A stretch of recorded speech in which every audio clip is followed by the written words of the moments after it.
तो आज पढ़ लेते हैं जेब-लोंसे की diagram. BSc third year chemistry का एक मोस्ट इंपोर्टेंट टॉपिक है। ठीक से रट्टा मान लो, ये पक्का फंसेगा पेपर में इस बार। तो डाल देता हूं मैं हेडिंग जेब-लोंसे की डायग्राम। ठीक है, क्या हेडिंग है? जेब-लोंसे की डायग्राम, यानी कि डायग्राम। क्या हेडिंग है हमारा? डायग्राम। अब एक लड़का जोलॉजी का पेपर देकर आया और मुझसे बोला कि सर पेपर में मैं डायग्राम बड़ा अच्छा बना के आया हूँ। मैंने कि होता होगा कोई डायग्राम? मैंने कि दिखाना कौन सा होता है डायग्राम। जब उसने मुझे दिखाए जोलॉजी के चित्र तो बोला सर ये है डायग्राम। अरे मैंने कि डायग्राम नहीं, डायग्राम होते हैं। ठीक है, तो क्या पढ़ने वाले हैं आप? जेब-लोंसे की डायग्राम। अब देखो, सबसे पहले तो इसकी कथा आपको आनी चाहिए कि यार ये क्या बताता है आपको। जेब-लोंसे की डायग्राम आपको बताना क्या चाहता। तो देखो, एक छोटा सा मैं हिंट्स दूंगा, उससे समझ जाओगे। ये मेरे पास कोई मॉलिक्यूल है, पूरी कहानी मॉलिक्यूल पर आधारित है। ये मेरे पास कोई भी मॉलिक्यूल है और जब इस मॉलिक्यूल पे क्या होता है, कोई भी रेडिएशन आता है तो ये इस रेडिएशन को अवशोषित कर लेता है ना। अब इस रेडिएशन को इस मॉलिक्यूल ने अवशोषित तो कर लिया। अब भाई इसके अंदर भी कुछ ना कुछ तो हुआ होगा। अब इसके अंदर होने वाले चेंजेस, होने वाले परिवर्तन और ट्रांजिशन का अध्ययन हम जेब-लोंसे की डायग्राम में करते हैं। यानी कि विकिरण आया और गिर गया। इसने भी जब आ गया है तो इसने भी क्या कर लिया? एक्सेप्ट कर लिया, यानी कि अवशोषित कर लिया।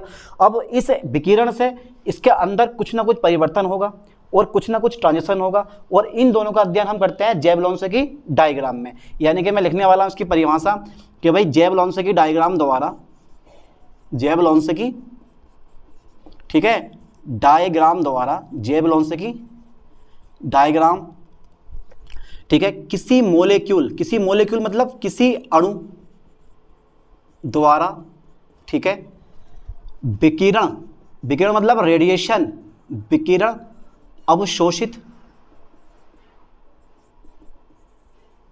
करने पर होने वाले परिवर्तन। ध्यान देना, होने वाले चेंजेस, होने वाले परिवर्तन तथा ट्रांजिशन, जितने भी ट्रांजिशन होते हैं, यानी कि संक्रमण, ट्रांजिशन, विकिरण अवशोषित करने पर होने वाले परिवर्तन तथा ट्रांजिशन। जेब-लोंसे की डायग्राम किसी अणु द्वारा विकिरण अवशोषित करने पर होने वाले परिवर्तन तथा ट्रांजिशन को स्पष्ट करता है। बिल्कुल इजी परिभाषा। एक परिभाषा हो गई, या आप इसको लिख सकते हो, देखो ध्यान देना, या आप इसको लिख सकते हो कि जो जेब-लोंसे की डायग्राम होता है वो फ्लोरोसेंस और फास्फोरेसेंस को अच्छी तरह से समझाता है। लगा लो कितना ये पॉइंट है। यानी कि यह डायग्राम, अब इतना लंबा वर्ड यार कौन लिखे, तो यह डायग्राम किसको स्पष्ट करता है? यह डायग्राम फ्लोरोसेंस, ठीक है, फ्लोरोसेंस तथा फास्फोरेसेंस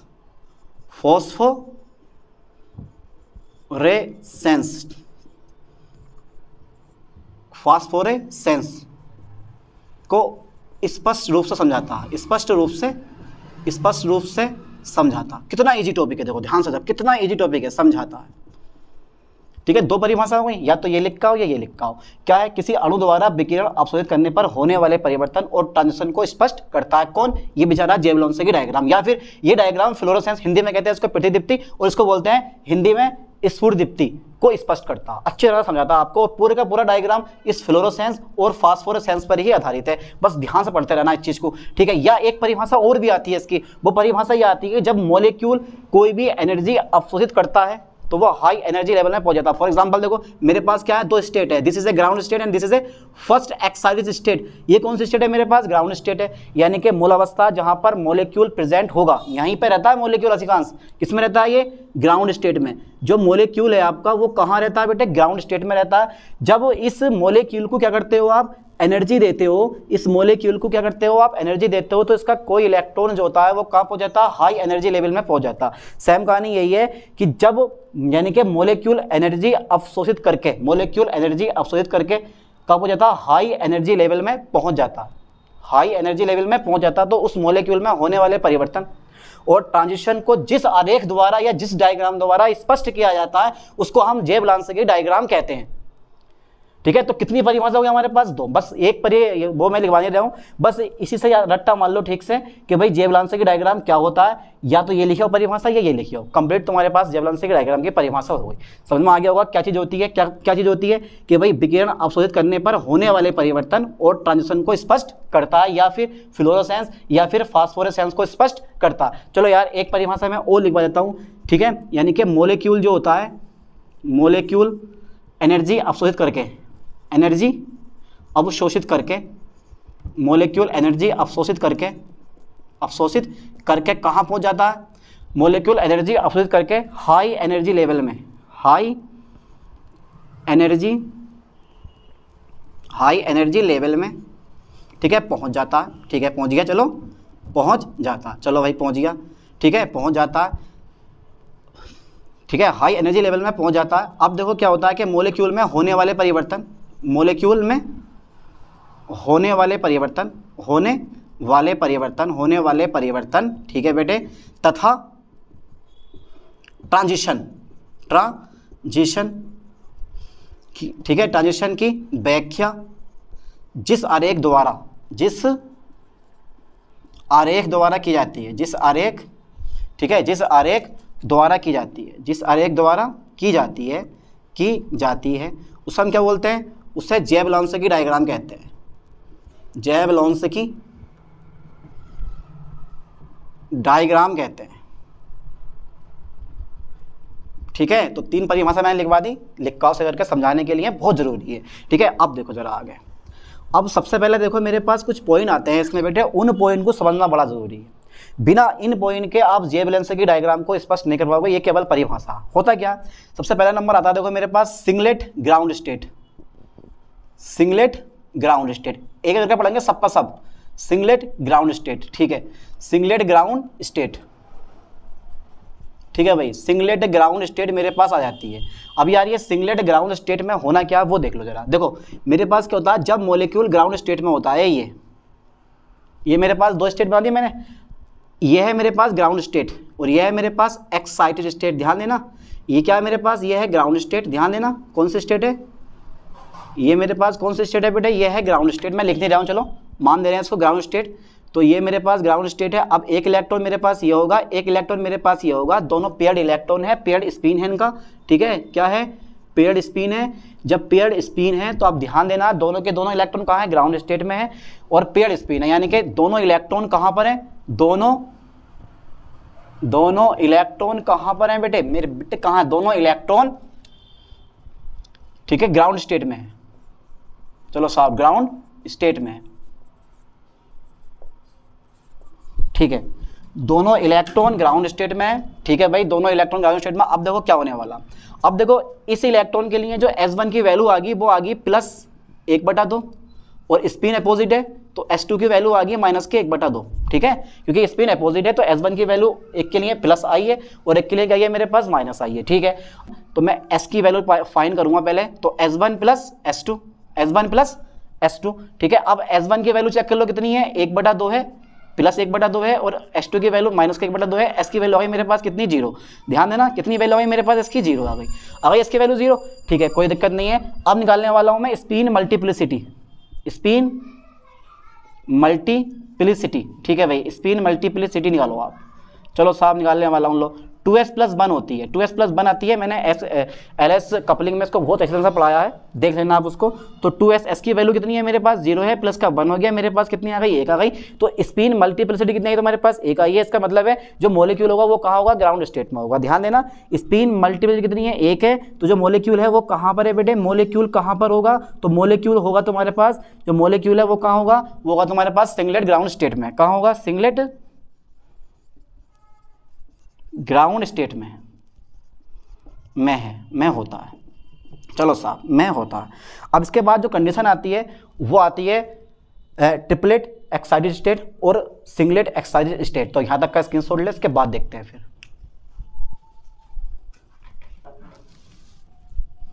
तो अब आती है ट्रिपलेट एक्साइटेड स्टेट, तो डाल देता हूं मैं हेडिंग। ठीक है, ध्यान देना जरा, सेकंड नंबर मेरे पास आता है ट्रिपलेट।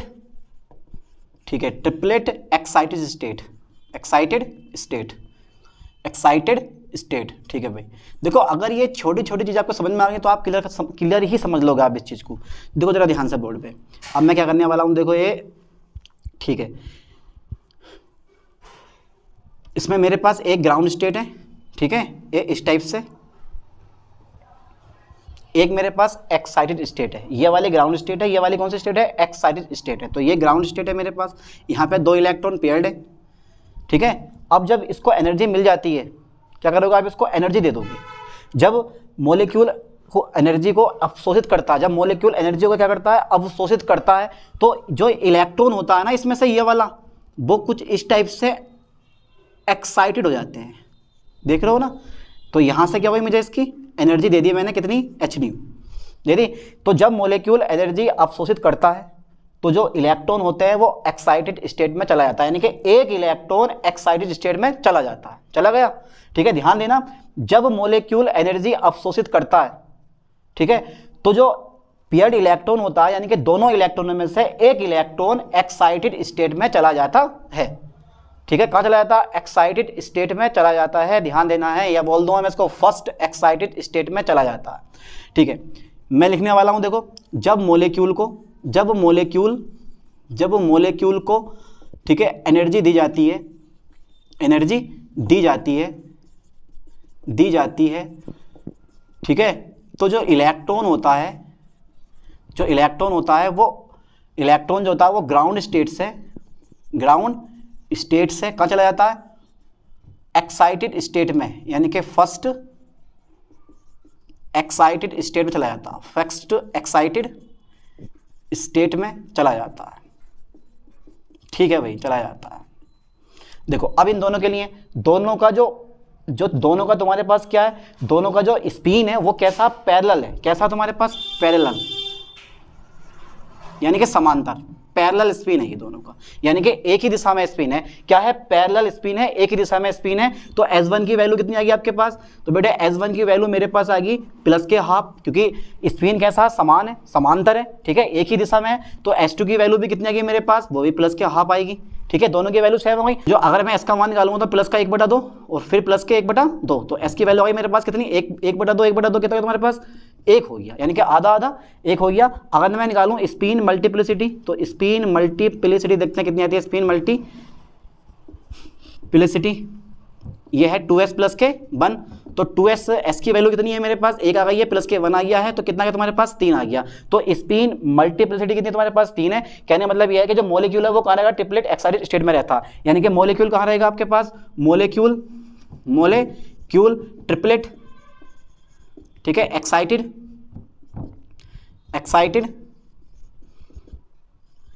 स्टेट में होता है। ठीक है, अब सपोज करो एक ऐसी कंडीशन बन जाती है, जिसमें इन दोनों का जो स्पिन है वो कैसा है, अपोजिट है। अपोजिट मतलब ये होता है एंटी पैरेलल है, पृथ्वी समांतर है, एक का ऊपर को और एक का नीचे को, कुछ इस टाइप से। देखो ध्यान देना जरा, ठीक है, पहली आ गई ये फर्स्ट एक्साइट और ये मेरे पास ग्राउंड स्टेट, ऐसी कौन डेटा आई आपके पास। अब देखो ध्यान से जरा, देखो दोनों के दोनों इलेक्ट्रॉन ये ग्राउंड स्टेट में है, ये फर्स्ट एक्साइटेड स्टेट आपके पास। ठीक है, फिर क्या हुआ तुम्हारे पास, अब क्या होगा, देखो जब आप एनर्जी क्या करेगा, एनर्जी लेगा, तो यहाँ से एक इलेक्ट्रॉन वो कम हो जाएगा आपके पास एक्साइटेड स्टेट में। लेकिन मैंने क्या काम करा, इस बार जो पैरेलल है, यानी कि जो स्पिन है वो दोनों में कैसा है, एंटी पैरेलल, जो स्पिन है वो कैसा है, एंटी पैरेलल। तो मैं लिख दूंगा यहाँ पे कैसा स्पिन है मेरे पास, एंटी पैरेलल, ठीक है, यानी कि पृथ्वी समांतर। ठीक है, एंटी पैरेलल स्पिन है, पृथ्वी समांतर, बाकी सेम पता होगी। अब देखो जरा मैं क्या करने वाला हूँ, आपको यहाँ पे एनर्जी दे देनी है इसको, जो मैंने एनर्जी दी है, कितनी दी है एनर्जी मैंने, hν एनर्जी दी है। तो S1 की वैल्यू कितनी होगी, प्लस के हाफ होगी, S2 की वैल्यू कितनी होगी, माइनस के हाफ होगी। अगर मैं S की वैल्यू निकालूँ तो मेरे पास 1/2 माइनस के 1/2 कितनी आ जाएगी तुम्हारे पास, 0 आ जाएगी, 0। ठीक है, अब अगर मैं निकालूँ यहाँ से स्पिन मल्टीप्लिसिटी, तो स्पिन मल्टीप्लिसिटी 2s प्लस के 1 कितनी है, 2s प्लस के 1, तो कितनी आ जाएगी जरा मुझे बताना, 2 गुणा 1 प्लस के 1 बराबर कितनी आ गई तुम्हारे पास, 3।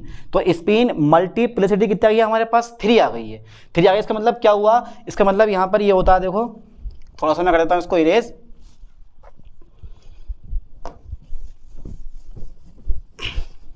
देखो ज़रा ध्यान से फिर। तो इसका मतलब ये हुआ कि जो मोलेक्यूल होगा, मोलेक्यूल सिंगलेट एक्साइटेड स्टेट, मतलब हमारा यहाँ थोड़ा गड़बड़ हो गया, क्योंकि मेरे पास जब s का मान 0 आया तो जब मैं यहाँ 0 रखूंगा तो पूरा टर्म कितना हो जाएगा मेरे पास, 0 हो जाएगा।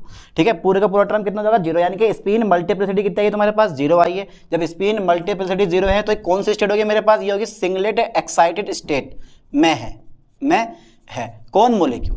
ठीक है, इसका मतलब क्या हुआ, इसका मतलब हुआ कि जो मोलेक्यूल होता है वो सिंगलेट एक्साइटेड स्टेट में होगा। ध्यान देना, सिंगलेट एक्साइटेड स्टेट में होगा।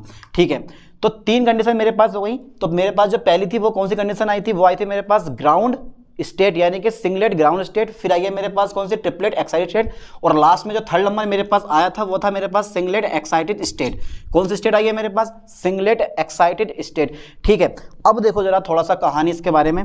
बस अगर मैं शो करूंगा इस चीज को मैं शो करता हूं, सिंगलेट एक्साइटेड स्टेट को, सिंगलेट एक्साइटेड स्टेट को अगर मैं शो करता हूं, सिंगलेट एक्साइटेड स्टेट को अगर मैं शो करता हूं तो ये मेरे पास आएंगे, देखो S4 S1 S2 S3 dot dot dot dot dot. ठीक है, तो S1 जो होगी मेरे पास वो होगी फर्स्ट, ठीक है, सिंगलेट एक्साइटेड स्टेट। इसी प्रकार जरा मेरे बेटे बताओ S2 कौन सी होगी, S2 जो होगी मेरे पास वो होगी सेकेंड, कौन सी हो जाएगी मेरे पास, सेकेंड सिंगलेट एक्साइटेड स्टेट। ऐसी S3 की हो जाएगी, S3 की हो जाएगी तुम्हारे पास थर्ड, ठीक है, सिंगलेट एक्साइटेड स्टेट। ऐसी तुम्हारे पास और भी आगे को बढ़ा सकते हो आप, ऐसी मेरे पास आ जाएंगी triplet state, triplet excited state. ठीक है, ट्रिपलेट एक्साइटेड स्टेट। ठीक है भाई, ट्रिपलेट एक्साइटेड स्टेट। तो इस ट्रिपलेट एक्साइटेड स्टेट T से शो करता हूं मैं इसको, T1 आगा मेरे पास, T2 आगा मेरे पास, T3 आगा डॉट डॉट डॉट। तो T1 क्या है, T1 क्या है, फर्स्ट ट्रिपलेट एक्साइटेड स्टेट है। T2 क्या है, ये सेकेंड ट्रिपलेट एक्साइटेड स्टेट है। और T3 क्या है ये, ठीक है, तो यह है थर्ड ट्रिपलेट एक्साइटेड स्टेट। तो मैं यहां लिखने वाला हूं, देखो T1 क्या है मेरे पास, यह है T1 first triplet excited state, first triplet excited state. ठीक है, और तुम्हारे पास T2 क्या है, ये है सेकंड ट्रिपलेट एक्साइटेड स्टेट। ठीक है, अब बात ये आती है इन दोनों में से एनर्जी किसकी ज़्यादा है, सिंगलेट की ज़्यादा है या ट्रिपलेट की ज़्यादा है। तो सिंगलेट की एनर्जी जो होती है वो ट्रिपलेट से कैसी होती है, अधिक होती है। इस पॉइंट को मैं यहाँ लिखने वाला हूँ कि सिंगलेट, ध्यान देना जरा, सिंगलेट एक्साइटेड स्टेट की जो एनर्जी होती है वो ट्रिपलेट, ठीक है, ट्रिपलेट E4 एक्साइटेड स्टेट, ठीक है, से कैसी होती है, अधिक होती है। याद कर लेना ठीक से, कैसी होती है बेटे, अधिक होती है। बहुत मोस्ट लाइन है, सिंगलेट एक्साइटेड स्टेट की जो एनर्जी आती है वो सिंगलेट ट्रिपलेट एक्साइटेड स्टेट से कैसी होती है, अधिक होती है। ध्यान देना, सिंगलेट एक्साइटेड स्टेट की जो एनर्जी होती है वो ट्रिपलेट एक्साइटेड स्टेट से कैसी होती है, अधिक होती है। कहने का मतलब ये होता है जो निम्न प्रकार है। अब ये निम्न प्रकार कैसे है वो भी एक बार चेक कर लेते हैं। अगर मैं बात करूँगा यहाँ पर ES1 ज़्यादा होगा किससे, T1 से, ठीक है। ऐसी ES2 ज़्यादा होगा तुम्हारे पास किससे, T2 से। ऐसी ES3 ज़्यादा किससे होगा, ES3 ज़्यादा होगा तुम्हारे पास T3 से, है ना। तो ES1 जो आपके पास फर्स्ट देखो ध्यान से, जो आपके पास फर्स्ट एक्साइटेड स्टेट है उसकी जो एनर्जी होती है वो फर्स्ट ट्रिपलेट एक्साइटेड स्टेट से अधिक होती है। ऐसी सेकंड सिंगलेट एक्साइटेड स्टेट की एनर्जी जो होती है वो सेकंड ट्रिपलेट एक्साइटेड स्टेट की एनर्जी से कैसी होती है, अधिक होती है। ऐसी आप अंदाजा लगा लो, ऐसी लगातार डॉट डॉट डॉट में आगे क्या होगी, बढ़ती जाएगी, जितनी भी स्टेट आती रहेंगी, है ना। तो अब जो मेन पॉइंट है अपना, यहाँ तक तो हमने सीख लिया। अब जो जेवलॉन्स की आरेख है आपको क्या बताता है वो और देख लेते हैं। अब बनाते हैं जेवलॉन्स की आरेख। तो पहले यहाँ तक का स्क्रीनशॉट ले, इसके बाद करते हैं। तो अब पढ़ लेते हैं जेवलॉन्स की डायग्राम के जेवलॉन्स की डायग्राम होता क्या है। देखना जरा ध्यान से मैं कैसा बना रहा हूँ चित्र। तो फर्स्ट लाइन और उसके बाद में मेरे पास आ जाती है सेकंड लाइन, फिर मेरे पास थर्ड लाइन और फिर मेरे पास ऐसी सेम टू सेम। इसको कम करो, थोड़ा हल्का गैप देके नीचे लगाओ इसको, ऐसे इसको भी, ठीक है, इसको भी नीचे लगाओ ये। और इसके बाद जो है अपनी एक ग्राउंड स्टेट खींच दो और नो अपनी ये ग्राउंड स्टेट खींच दो, सही है, ठीक है, ये मैंने ग्राउंड स्टेट खींच दी, ठीक है। इनके नाम दे दो आप, इसका नाम है बेचारे का S0, इसका नाम है S1, इसका नाम है S2, इसका नाम है S3। तो ये है तुम्हारे पास सिंगलेट, क्या तुम्हारे पास ये सिंगलेट एक्साइटेड स्टेट, ठीक है। ऐसे ये जो आ गई तुम्हारे पास ये T0, T1, T2 और T3, ये है तुम्हारे पास ट्रिपलेट, इसका नाम भी लिख दो यार बेचारे का, ट्रिपलेट एक्साइटेड स्टेट, है ना। अब मैंने ये कुछ लाइन मैंने ऊपर बनाई है, यानी कि इनको बोलते हैं हम स्टेट। तो कुछ स्टेट मैंने ऊपर बनाई है, कुछ स्टेट मैंने क्या करा, नीचे बनाई है। क्यों? क्योंकि भैया इसकी एनर्जी ज़्यादा होती है, इसकी एनर्जी कैसी होती है, कम होती है। मैंने लिखवा दिया पीछे, ये ध्यान देना उस लाइन पे। इसकी एनर्जी ज़्यादा, यानी कि सिंगलेट एक्साइटेड स्टेट की एनर्जी ज़्यादा होगी और ट्रिपलेट एक्साइटेड स्टेट की एनर्जी कैसी होगी, कम होगी। इसलिए मैंने शो करा, देखो S1 ज़्यादा है किससे, T1 से, S2 ज़्यादा है किससे, T2 से, ऐसी S3 ज़्यादा है किससे, T3 से। अब क्या होगा, मोलिक्यूल क्या पे है, ग्राउंड स्टेट में। जब मोलिक्यूल ग्राउंड स्टेट में है तो मोलिक्यूल को आपने एनर्जी दी, मोलिक्यूल ने एनर्जी ली, और मोलिक्यूल का कोई भी इलेक्ट्रॉन एनर्जी को खाकर पीकर कहाँ चला जाता है, यानी कि एब्जॉर्प्शन, ठीक है। आपने क्या करा, मोलिक्यूल ने एनर्जी अवशोषित की, और मोलिक्यूल का कोई इलेक्ट्रॉन या खुद मोलिक्यूल कहाँ होता है, इस ग्राउंड स्टेट से बेचारा या तो S1 में पहुंचेगा, या कहाँ पहुंचेगा, या फिर S2 में पहुंचेगा, या फिर S3 में पहुंचेगा, ठीक है। यानी कि S0 से S1, S2, S3 में पहुंच जाता है। और इस मॉलिक्यूल को बोलते हैं हम एक्टिवेट मॉलिक्यूल, यानी कि एक्टिवेटेड मॉलिक्यूल, यानी कि एक्टिव मॉलिक्यूल बोला जाता है इसको, ठीक है। अब क्या होता है, अब भैया मॉलिक्यूल यहाँ तो रहेगा नहीं, क्योंकि इसके पास एनर्जी बहुत ज़्यादा है। अब इसके पास एनर्जी बहुत ज़्यादा, तो रुकने वाला तो है नहीं। बोला मुझे तो नीचे जाना, तो बोलेगा आ जा भैया नीचे, तो कैसा आगा वो देखो। तो जब मॉलिक्यूल S3 से S2 में आता है तो उसको बोलते हैं हम कन्वर्जन मतलब इंटरनल कन्वर्जन, इंटरनल कन्वर्जन, ठीक है, स्पेलिंग कन्वर्जन, ठीक है। ये है मेरे पास इंटरनल कन्वर्जन। तो जो मॉलिक्यूल है वो अपनी एनर्जी खोकर S3 से कहाँ जाता है, S2 में आ जाता है। कहाँ गया, S2 में आ गया। ऐसे सेम फिर क्या करेगा मॉलिक्यूल, क्योंकि जब इलेक्ट्रॉन लो एनर्जी लेवल से हाई एनर्जी लेवल में पहुंचता है तो वो एनर्जी एब्जॉर्ब करता है, और जब इलेक्ट्रॉन हाई एनर्जी लेवल से लो एनर्जी लेवल में आता है तो एनर्जी बाहर निकालता है। इस पॉइंट पे ध्यान देना है आपको। फिर से इलेक्ट्रॉन ठीक वही प्रोसेस फिर अपनानी है आपको। तो फिर इंटरनल क्या होगा, इंटरनल कन्वर्जन होगा, फिर से इंटरनल कन्वर्जन होगा, लो साहब, फिर से इंटरनल कन्वर्जन हुआ, और इलेक्ट्रॉन कूद काट के S2 से कहाँ पर आ गया, S1 में आ गया। कहाँ के रुका, S1 में आकर रुका, है ना। तो अब यहाँ पे क्या होता है, कुछ एनर्जी बाहर हो रही है, कुछ एनर्जी क्या हो रही है, बाहर हो रही है, क्योंकि यहाँ से एनर्जी ले गया और यहाँ एनर्जी क्या कर देगा, ये बाहर कर देगा, ठीक है भाई। यहाँ पे एनर्जी क्या कर देगा, ये बाहर कर देगा। अभी T1 T2 से हम बोल नहीं रहे, तो पढ़ने वाले हैं पहले कौन सा, इंटरनल कन्वर्जन। क्या पढ़ने वाले हम, इंटरनल कन्वर्जन। ध्यान देना है बेटे, इंटरनल कन्वर्जन, ठीक है सर। पहले यही पढ़ाओ, यही बताओ ये क्या होता है इंटरनल कन्वर्जन। तो इंटरनल कन्वर्जन होता है, यानी कि जो अणु होता है, ध्यान देना, जो मॉलिक्यूल होता है वो एनर्जी अवशोषित करके, ठीक है, एनर्जी अवशोषित करके कहाँ पहुंच जाता है, ध्यान दो जरा, S1, S2, S3 में पहुंच जाता है ना। तो मैं ये लाइन लिखवाने वाला हूं, देखो, मॉलिक्यूल, ठीक है, मॉलिक्यूल एनर्जी अवशोषित करके, एनर्जी अवशोषित करके, ठीक है, S0 से कहाँ पहुंच गया वो, S1, S2, S3 dot dot dot में क्या होता है, पहुंच जाता है, ठीक है। जिसे हम क्या बोलते हैं, जिसे एक्टिवेटेड मॉलिक्यूल कहते हैं, ठीक है भाई, मॉलिक्यूल कहते हैं। अब यहाँ पर क्या होता है, देखो मॉलिक्यूल जब मॉलिक्यूल यहाँ पहुँच गया मॉलिक्यूल, तो मॉलिक्यूल दूसरे मॉलिक्यूल यानी कि अणु दूसरे अणु से टकराता है और एनर्जी का कुछ भाग खो देता है। ध्यान देना, जब मॉलिक्यूल दूसरे अणुओं से टकराता है तो एनर्जी का कुछ भाग खो देता है, ठीक है। और S1 में क्या आता है, S1 में इसका ट्रांजिशन हो जाता है, क्या हो जाता है, S1 में इसका ट्रांजिशन हो जाता है, ध्यान देना है। और उसी को हम बोलते हैं इंटरनल कन्वर्जन।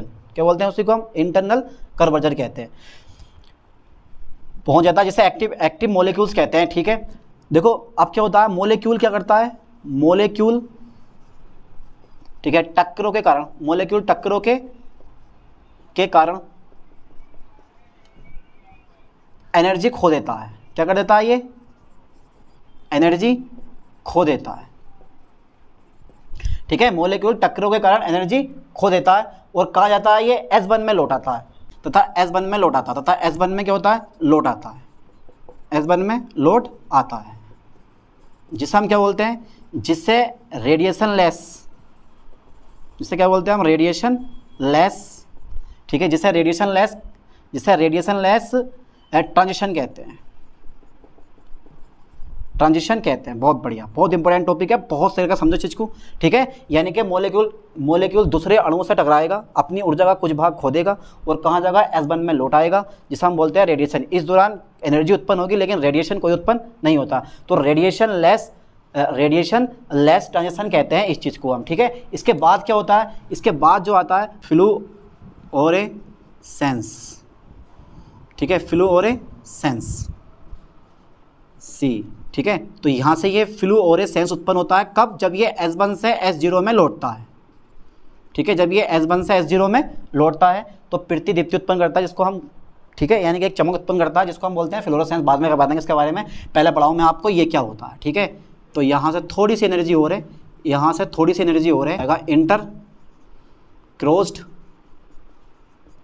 ठीक है, इंटरक्रोस्ड कन्वर्जन, इंटरक्रोस सिस्टम बोल दो चलो। ठीक है, यह है आपका इंटरक्रोस सिस्टम, इंटरक्रोस्ड सिस्टम। और यहाँ से कुछ इस तरह से लगाना है।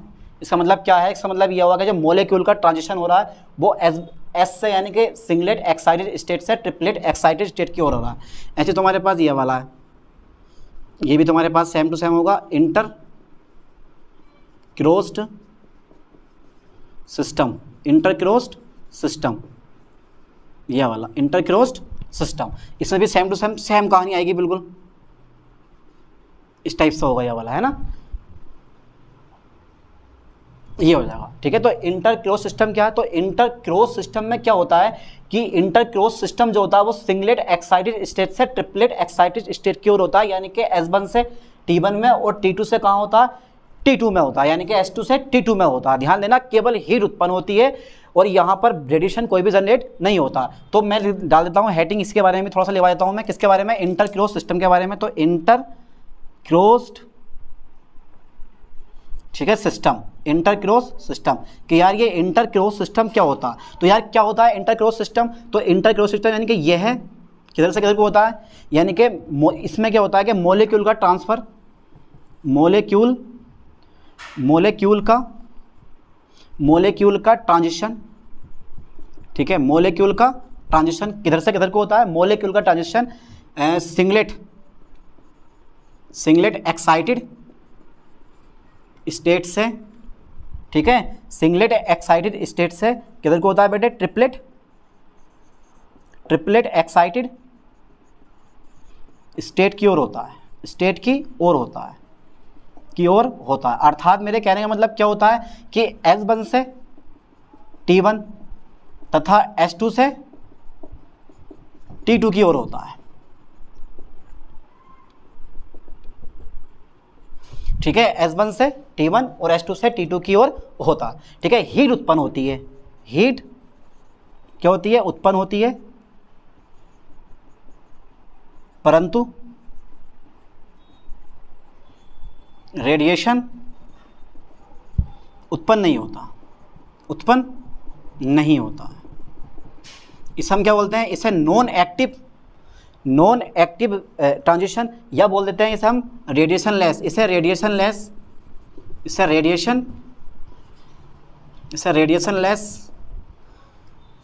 ट्रांजिशन कहते हैं,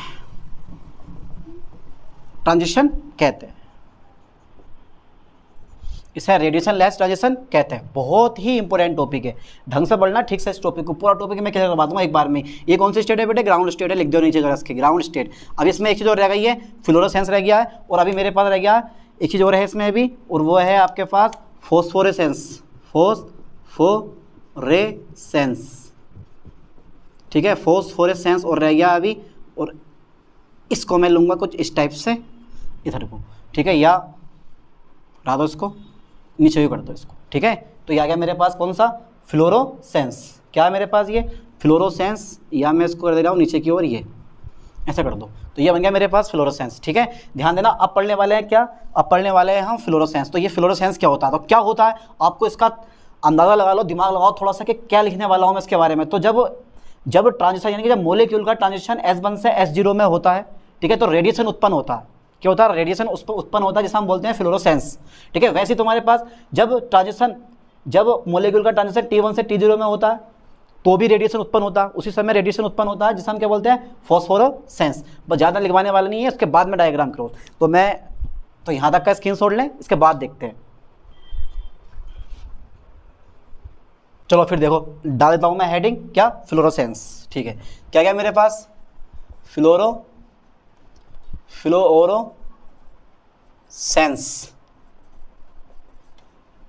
ठीक है। तो ये प्रतिदीप्ति बोलते हैं इसको हिंदी में, क्या बोलते हैं, प्रतिदीप्ति बोलते हैं हिंदी में इसको। तो जब अणु का ट्रांजिशन, किसका, जब अणु का ट्रांजिशन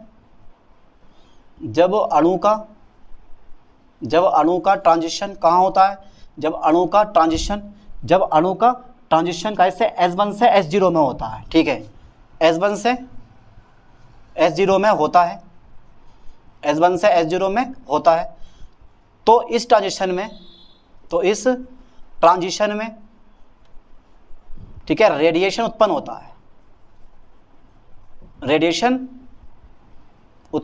है, ठीक है, जिसे हम क्या बोलते हैं, जिसे फ्लोरोसेंस कहते हैं,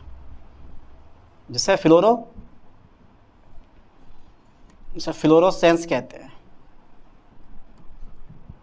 हैं, ठीक है भाई, मिल गया हमारा। इसके बाद क्या आता है मेरे पास, फास्फोरेसेंस, ठीक है। इसमें क्या लिखोगे आप, T1 से T0 में होता है, तो क्या होता है, रेडिएशन उत्पन्न होता है, तो उसे हम क्या बोलते हैं, फास्फोरेसेंस कहते हैं, है ना। तो डाल देता हूँ मैं हेडिंग, फास्फोरेसेंस, फास्फोरेसेंस। जब मॉलिक्यूल का ट्रांसफर, जब मॉलिक्यूल, ठीक है, जब मॉलिक्यूल का ट्रांजिशन T1 से T0 में होता है, जब मॉलिक्यूल का ट्रांजिशन कहाँ से, T1 से T0 में होता है, T1 से T0 में होता है, तो उसे हम क्या बोलते हैं, तो उसे, जब मॉलिक्यूल का ट्रांजिशन T1 से T0 में होता है, कहाँ से, T1 से T0 में होता है, तो क्या होता है तुम्हारे पास, तो रेडिएशन उत्पन्न होता है,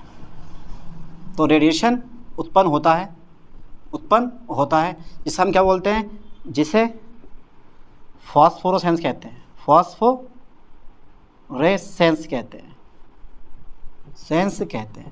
बस, ठीक है। पूरे का पूरा डायग्राम, जेवलॉन्स की डायग्राम क्या होता है, ठीक है, और कैसे कैसे बनाना है आपको मैंने कंप्लीट टॉपिक करवा दिया। आप मिलते हैं नए टॉपिक के साथ नई वीडियो में। थैंक्स।